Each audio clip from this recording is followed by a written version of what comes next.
Don't Breathe comes from the creative team behind the most recent Evil Dead remake and stars Jane Levy once again as this lead character that's breaking into the house of a blind man. Her and her two friends have done small robbery jobs on the side, and when they hear that this older blind man just may have a large inheritance in that house somewhere, they think, well, this is gonna be easy. Little did they know, this guy is not gonna give that money up easy, and we have a 90-minute suspenseful, edge-of-your-seat thrill ride that I loved watching. To say this movie is tense is an understatement. The sound design, the editing, the performances, the directing, the musical score, all of these things come together to make an absolute white-knuckled experience. I often found myself holding my breath throughout the runtime of this movie, just like the main characters would do, as this man, played excellently by Stephen Lang, is walking through his hallways trying to find these kids, figure out where they are. A lot of the suspense generated in these scenes reminded me of those sequences in the game Until Dawn, where there'd be one of those things behind you and it says don't move, and you're supposed to hold the controller without moving it, and if you move the controller and the motion sensor thing goes off,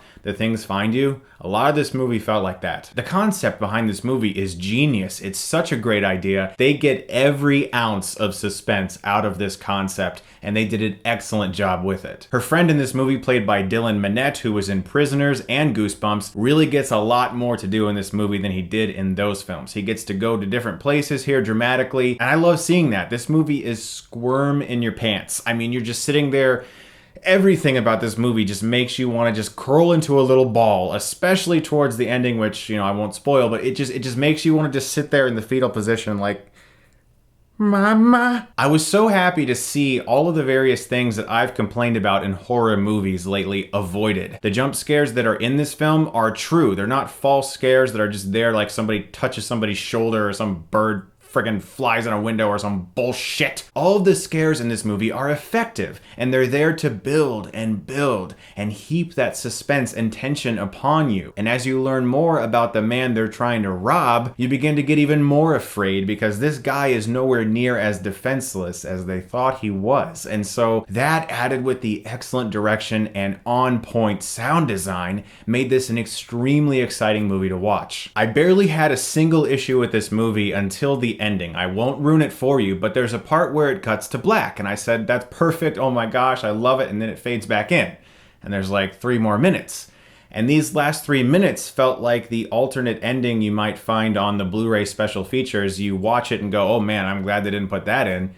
Except they put it in. It really serves no purpose to the movie. It does nothing for the characters. It's just sort of like, hey, here's some info for you. It just didn't do anything for the film or the characters. It was unnecessary to me, and I felt they should have just ended when it cut to black. Also, there's something as I watched this movie that began to nag at me. There are an absurd amount of similarities to Panic Room, David Fincher's thriller about a home invasion as well. A couple of them are just visual things, like the lead character looking almost exactly like Jodie Foster does in that movie. There's also a live wire, unpredictable, punk-like character who's in this film who is exactly like Jared Leto's character in Panic Room, not just by appearance, but the way he acts. It's almost like it follows the same basic structure of Panic Room. And I was just kind of thinking maybe it was me, until the end credits of the film are almost exactly like the opening credits of Panic Room, showing titles attached to architecture. Just like in Panic Room, those awesome opening titles are sort of recreated in the ending titles of this film. Also, when they first break into the house, there's a long, unbroken take panning through the floors, through the walls, showing us everything in the house,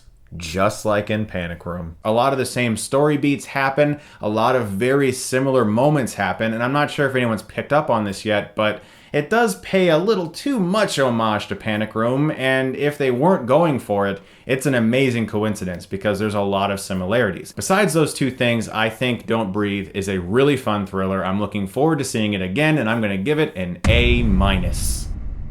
Guys, if you're a fan of scary movies like I am, but good ones, check this one out in theaters. It's worth your time. Also, stay tuned this Sunday because I'm doing a video that I'm super excited about. I stumbled across an older movie that's about 11 years old called Stay. It stars Ewan McGregor, Ryan Gosling, and Naomi Watts. It was directed by Mark Forrester. It got very bad reviews and was received very poorly. But I saw something in this movie. It touched me. It affected me. It made me think. And I want to do an in-depth analysis of Stay. It's going to be up but this Sunday, I just delved super deep into it. I got like Zodiac Jake Gyllenhaal obsessed with it. And it was a lot of fun. I'm excited to share that video with you guys. Thank you so much as always for watching. And if you like this, you can click right here and get Stuckmanized.